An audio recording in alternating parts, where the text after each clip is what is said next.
Hello, friends of Godot and its shading language. With this video, I would like to continue the existing series of effects that we can create in Godot 4 using shaders. This time, I would focus on something slightly more complicated, something that definitely won't be programmable in just 2 lines. We will simulate an old CRT monitor with all of its imperfections.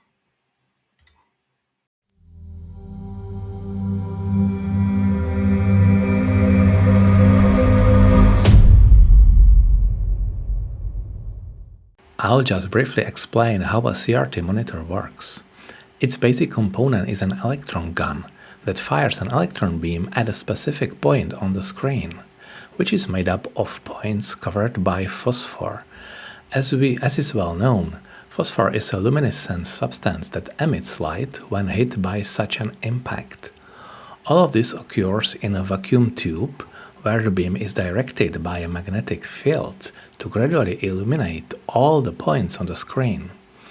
Electrons are emitted from the cathode, which is why the abbreviation CRT stands for cathode ray tube. This works well for black and white screens, where we only adjust shades of gray. If we want to achieve a color image, we need to cover each point with 3 types of phosphors to create the red, green and blue components.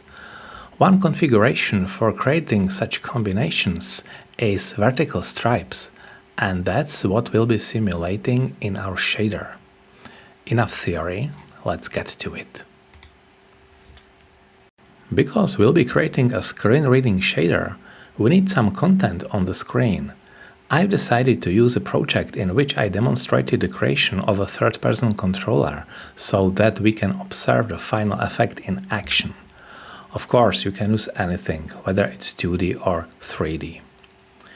So, as usual, I'm going to add a canvas layer and a color rect as its subnode. Here it is. We will select the color rect and change the layout for full rect to fill the whole viewport. And now we need to add a new shader material. Click and create a new shader, which we will call CRT, GD shader, and we'll save it to a new folder called shaders. Okay. There we go. It's canvas item, which is correct. Okay, so as our game is in 3D, we don't see any preview in the editor if I click here. So it would be helpful to add a temporary 2D sprite to the canvas layer to observe the progress. We will simply turn it off each time we want to test the shader in the game. So I will just drag the texture to the shaders folder. I think it's necessary to create a special one. Here it is, and let me add a new child node. This time it will be sprite 2D, and we want to put it above the color rect. And it has a texture feature property. We'll drag it there. Okay, it seems it shouldn't be centered. And yeah, this is covered because the shader is not doing anything yet. It's not even assigned to the color rect. Let me fix that. Oh yeah, it is. Sorry. Of course, we did that. Okay, and I think it would be better if the texture just fills the same rectangle as the viewport. So I will set this to enabled and expand the rectangle to the window size, which is default in Godot 1152 by 648. Okay, so let's open the shader and we'll start with a simple screen reading shader that would define 2 uniform parameters. First of them, a uniform float we'll call CRT brightness, and we want to have a hint range from 0 to 1 with a default value 1. Sure, why not? All right. The brightness needs to be adjusted because to achieve the effect we'll be adding multiple layers of the image, and we could easily encounter excessive overexposure in the result. The second uniform parameter, float, we call CRT ghost, and we'll give it a hint range from, let's say, from 0 to 10, and set the initial value to 3. Okay, what is this ghost? If you ever watched an old CRT television with a weak signal reception, you've definitely noticed that the image blurs and creates its shifted copies that then blend with the original image. Without such ghosts, simulation wouldn't be very convincing, so we'll focus on them right at the beginning. And of course, we'll be working with screen buffer, so we need to define the usual variable here, uniform sampler 2D, screen texture, hint, screen texture, repeat disable, filter nearest. If you are interested in why I selected these parameters, please watch some of my previous videos about shaders. I explained that in details there. Okay, so that's everything in the parameter declaration part. Let's implement the fragment function. I will start with this. vec2 screen UV is screen UV, the built-in variable. The reason I'm doing that is that we will change it later in the last phase of the shader creation, so it would be better to refer to this variable in the code, and we would avoid rewriting the code later. Very well, now we need a pixel from the screen texture, so vec3 color would be texture from screen texture, and coordinates are our screen UV.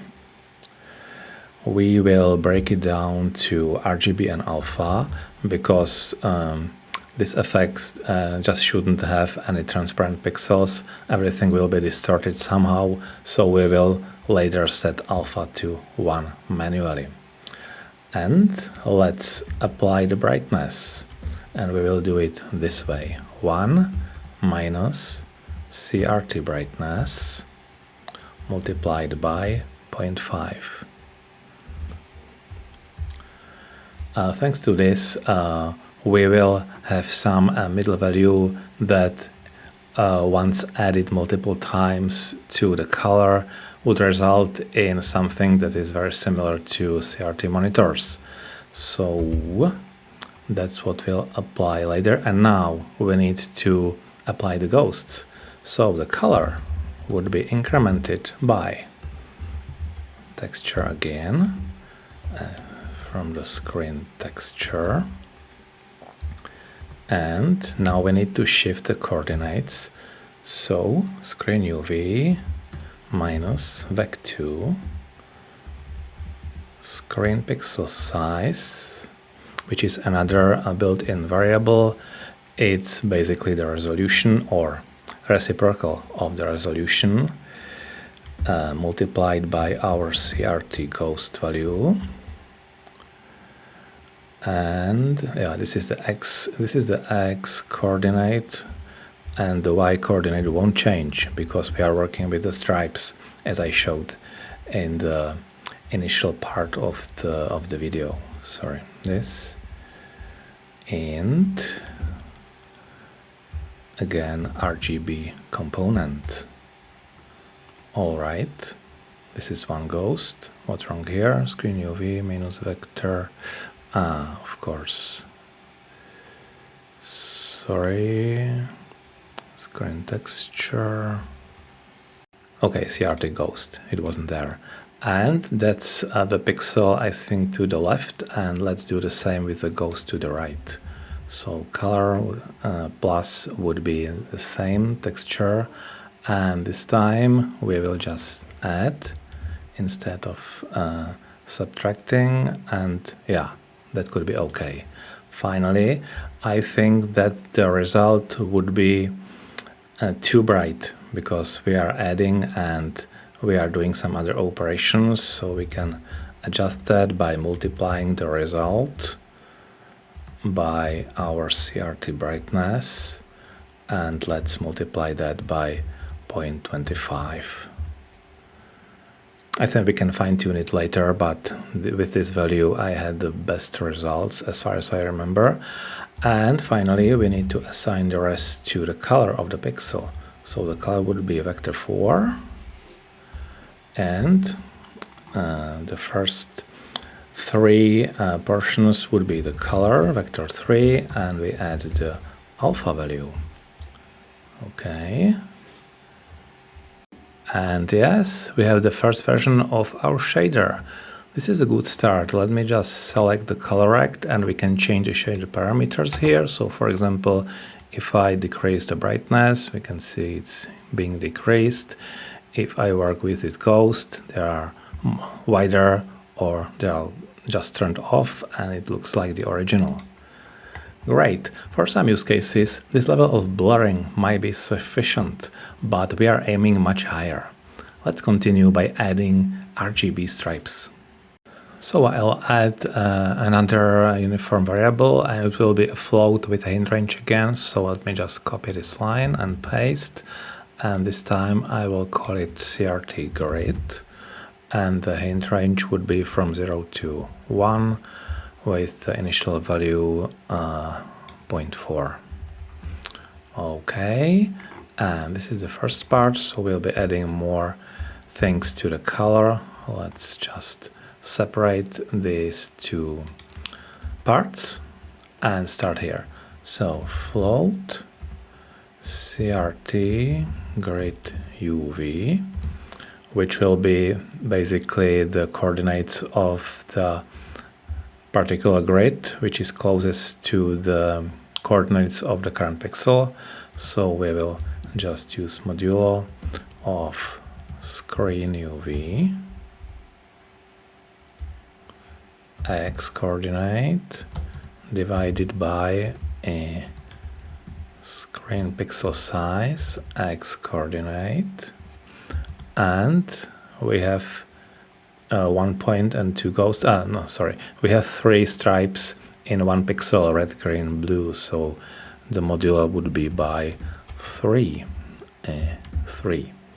Okay.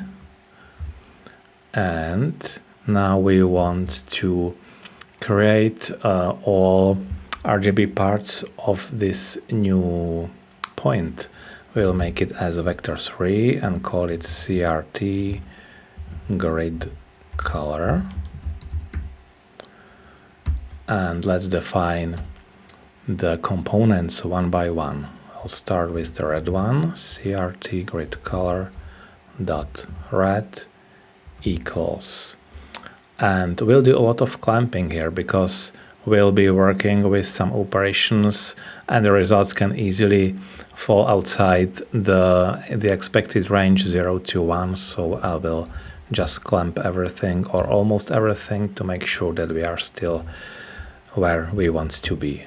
1 minus CRT grid UV, and the range is 0 and 1, of course.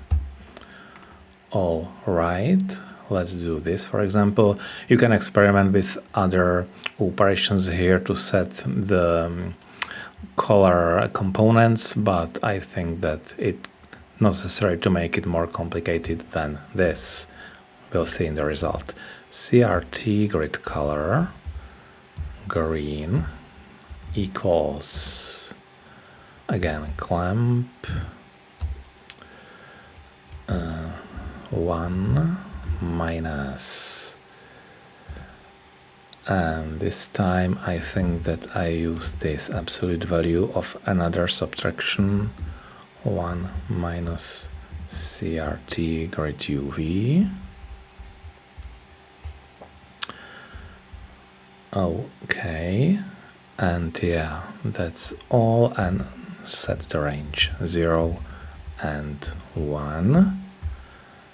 Very well, and finally the blue component, CRT grid color dot B equals, and we'll simply subtract the previous values from 1. So it would be CRT grid color R minus CRT grid color G. Very well. And we need to combine this new color with the color we already have here. So we will multiply them. The previous color would be, multiplied by, and we definitely want to normalize this vector, and to be sure, just to add more clamping, because we want to limit it by our new variable CRT grid here. Let's do that. So we will clamp CRT grid color, the whole vector, and range start with our CRT grid value and ends with 1. Okay, and as I said, I want to normalize that to make sure we have a unit vector, and we can, just to be really sure, clamp even the result. It might not be necessary, but it doesn't hurt anyway. And we clamp it to, this time we clamp it vector wise, so we clamp it to vector 3, 0, 0, 0, and vector 3, 1, 1, 1. Okay, finished. How does it look? Yeah, can you see the stripes? Now when I change the CRT grid, they should just change as well. Okay, this part should be completed. And of course I forgot to add one more thing, because the red color was pretty dominant, so I added just this part, which is very similar to the first one, but I am subtracting 2 from the UV coordinates and again clamping to 0 to 1. Now when we try the effect again, the colors shouldn't be changed, only the width of the stripes. So now it is correct. Alright, and what would a CRT screen be without some proper static? We'll add a function that simulates white noise, and this time you'll be able to change its intensity using a uniform parameter as well. Very well, so I will start with adding another uniform float variable, and to define the intensity of the white noise, so I will call it CRT white noise. And I think that the hint range is correct, and we just want to start with no noise.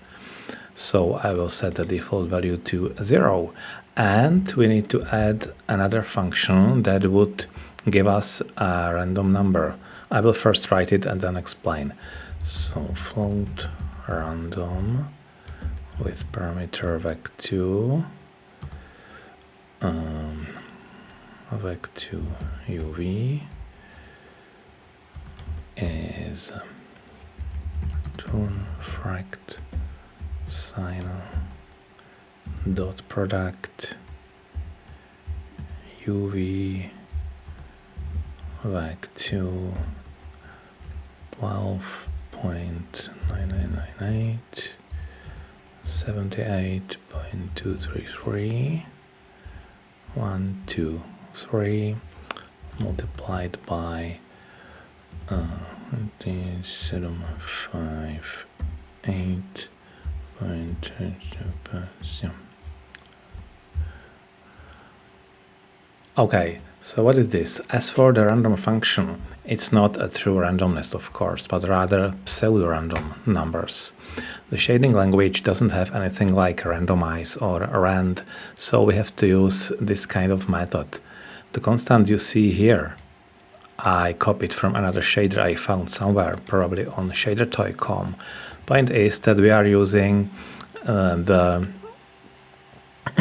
periodic feature of the sine function, and we are always working with a fraction which gives us a value between 0 and 1, and it is just random enough to be okay for our purpose. And now we will use it in our shader code, in our fragment function, to define the white noise.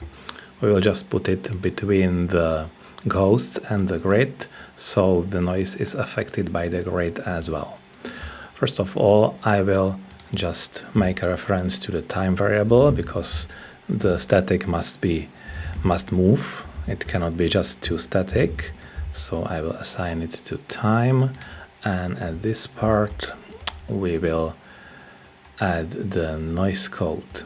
So first, vector2, let's call it noise pixel, and that equals to vector2 that we will take from the current coordinates, but we want to use the screen resolution again. So it will be floor, just to make an integer out of that, screen UVX divided by screen pixel size x. Okay, and the result we will divide by 3, and after applying the floor function to that, we will multiply by 3 again, because and the other coordinate, screen UV,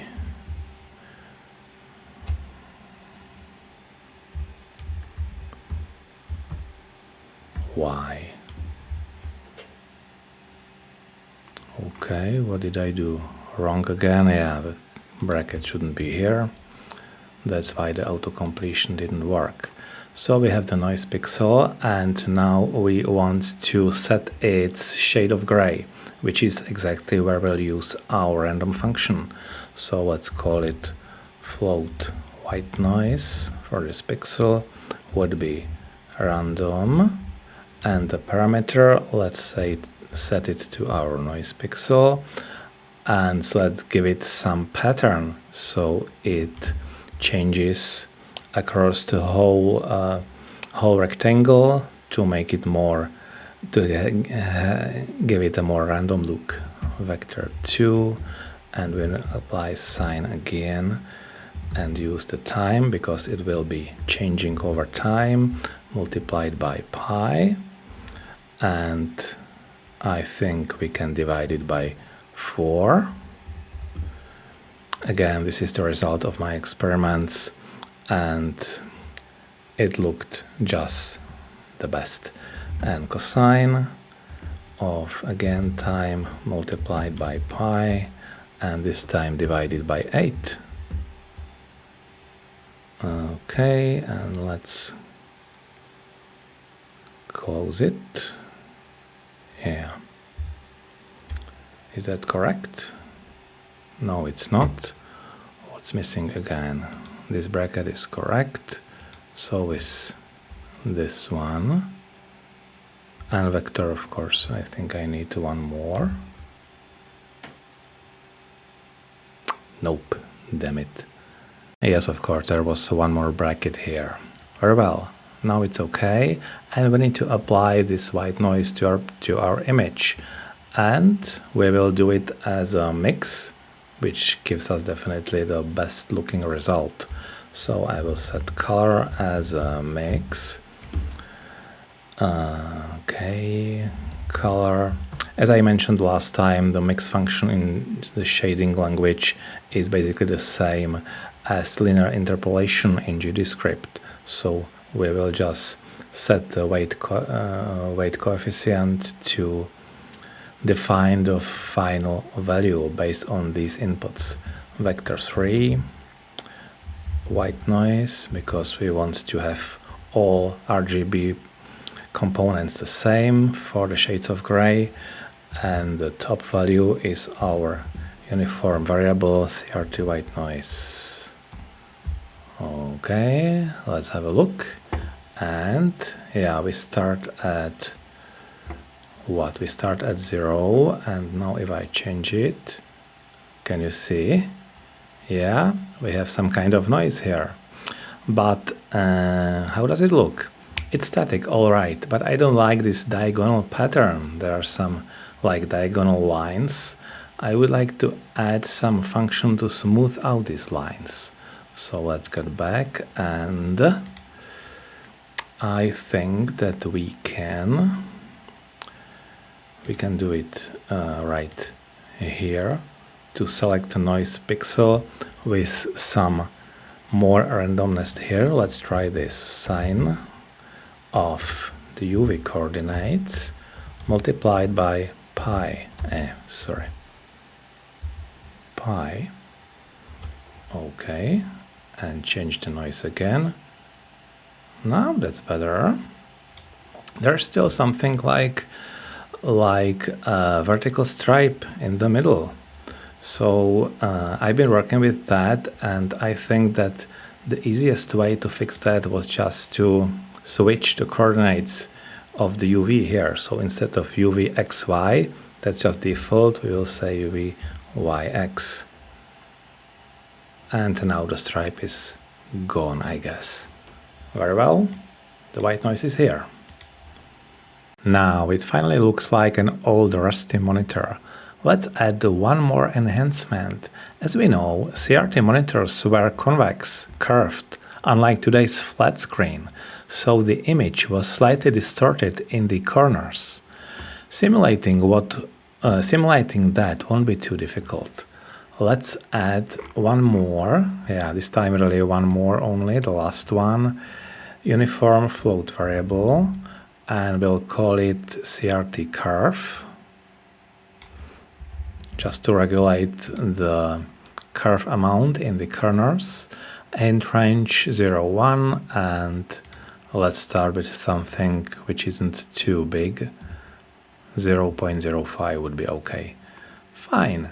And we should put this code to the start, because that's where we just begin all our calculations. Everything else is supposed to follow this new pattern, this new distortion. So vector 2, let's call it CRT curve shift, and it would be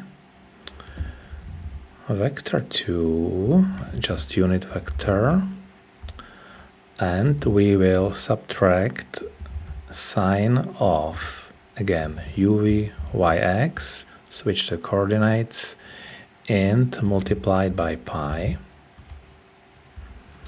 And we want to multiply the result by our value CRT curve to control the boundary.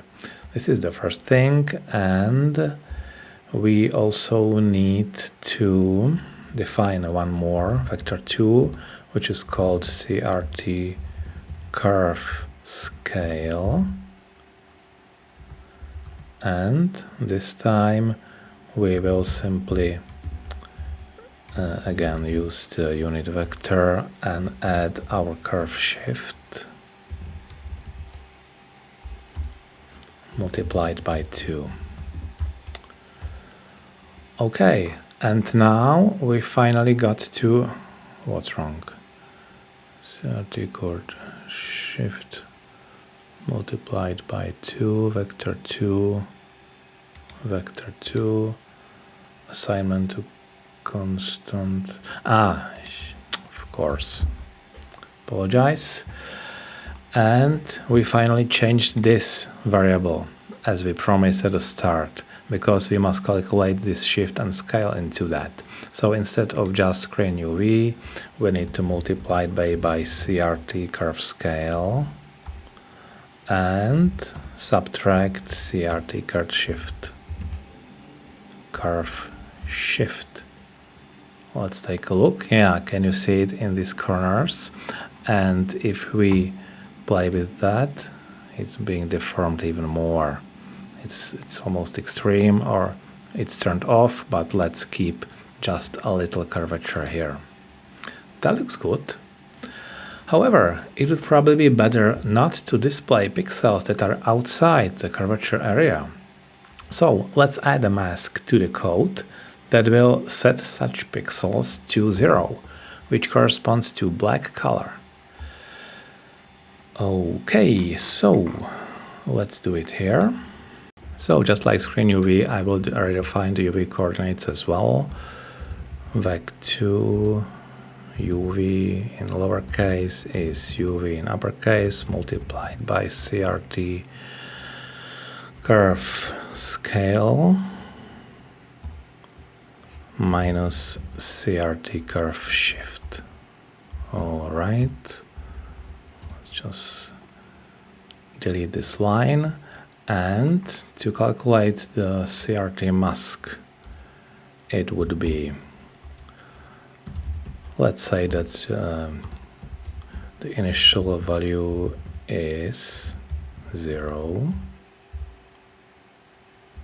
mask is 0, and now everything what is inside this rectangle, or more like a distorted rectangle, would be 1. So the mask will leave it as it is, and everything outside will be nullified by 0. So if UVX greater or equal to 0, just between 0 and 1,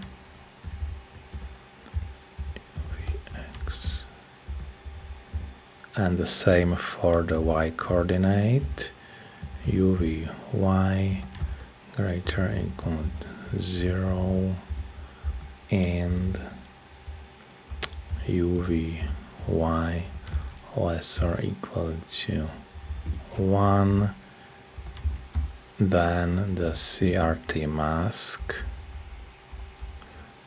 is 1. Alright, and we need to apply this mask now. So first we will do it for the noise pixel. Where is it? Here. So multiplied by the noise mask, CRT mask I mean, and